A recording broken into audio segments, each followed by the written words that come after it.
200 ming rakat namozni savobini olishlik uchun uyimizda 20 yil vaqt kerak bo'ladi.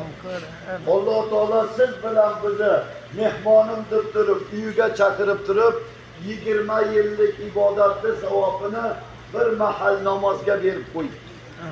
5 mahal namozni haramda o'qiy turgan bo'lsak, 1 million rakat bo'ladi.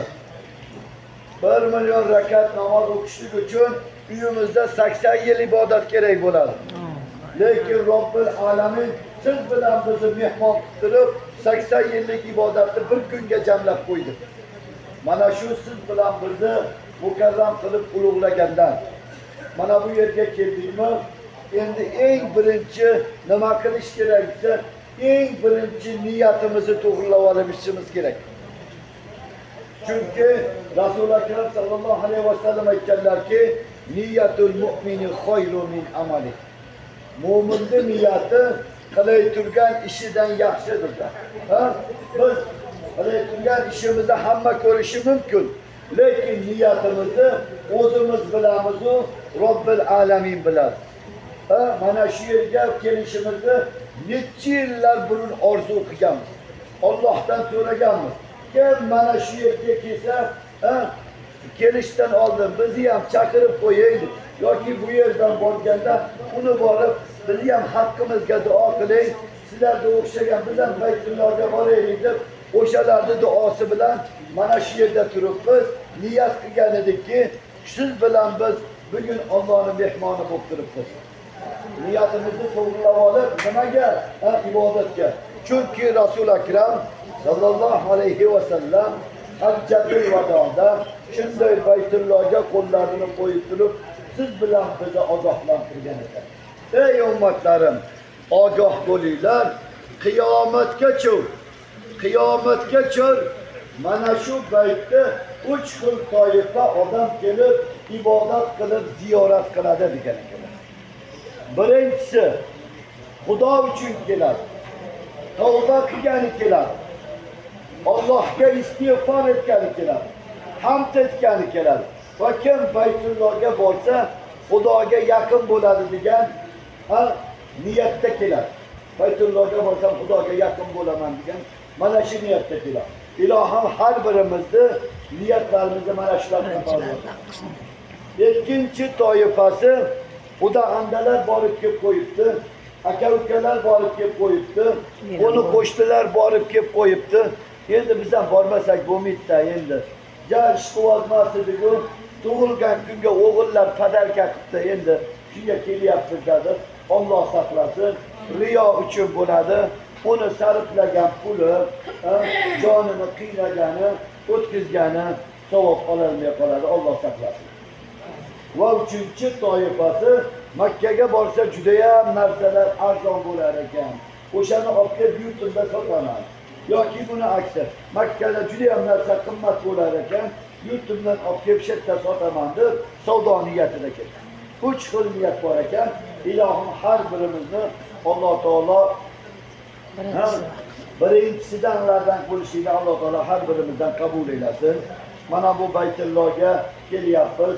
O'zi bitta umramiz, umra amali, bitta sunnat amal. Lekin labbayk Allohumma umratan deyishligimizdan 4 ta farz vujudga keladi. Birinchisi nima? Niyat bilan ihrom. Alhamdulillah hammamiz labbayk Allohumma umratan deb niyat qildik, niyat qildik, ihrom kiydik. Ikkinchi farzimiz 7 marta Baytullohni tavof qilish. Uchinchi farzimiz Safo bilan Marvada say qilish.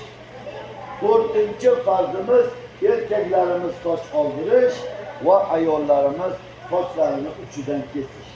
Mana shu holatda ihrom holatida bo'lamiz. Bizga man qilingan amallar hammamizga eslatildi. Sizlar hozir charchagan holatda sizlarni baytdan ibodatga olib chiqib ketishlikdan asosiy maqsad shu ibodatlaring mukammal bo'lib qolsin. Birorta jinoyat qo'ymanglar. Shuni ichida deb turib hozir sizlarni charchagan holatlaringda ibodatga olib chiqib ketyapmiz. Alloh qabul eylesin. İnşallah Baytullohga borguncha labbaykani aytib ketamiz. Chunki mana bu labbaykamiz Allohga berilgan ahd. Ya'ni Robbim topgan moli dunyo, bola chaqam, mashinam, uyim hammasini shunday tashladimda seni ibodatingga men labbayka deb kelyapman. Avvalgi qilgan gunohlarimga, ishlarimga tavba qilgani kelyapman. Avvalgi ishlarimni qaytib qilmaslikka senga ahd bergani kelyapman degan so'zlar mana bu labbayka. Bu labbaykamiz oddiy so'z emas bu. Alloh bilan ahdlashyapmiz. Avvalgi gunohlarimni qilmayman deb Allohga tavba qilgani kelyapmiz. Mana bu yerda Alloh taolo qilgan tavbalarimizdan ibodatlarimizni o'zi qabul eylesin. Baytullohga borganimiz uchun labbaykani aytib boramiz. Baytullohga qachonki ko'zimiz tushsa, labbaykani to'xtatamizda duo qilamiz.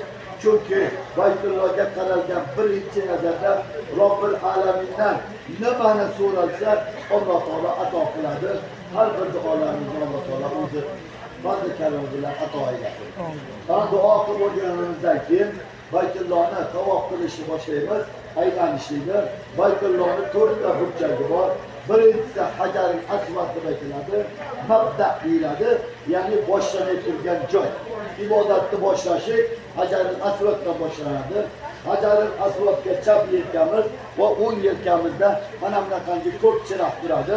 Mana shu Hajarul Aswadga chap yelkamiz ro'para kelganda birinchisidan kaftlarimiz va ko'zlarimiz Baytullohga qaragan holatda Bismika Allohu akbar deb ibodat boshlanadi. Allohu akbar yurganmiz.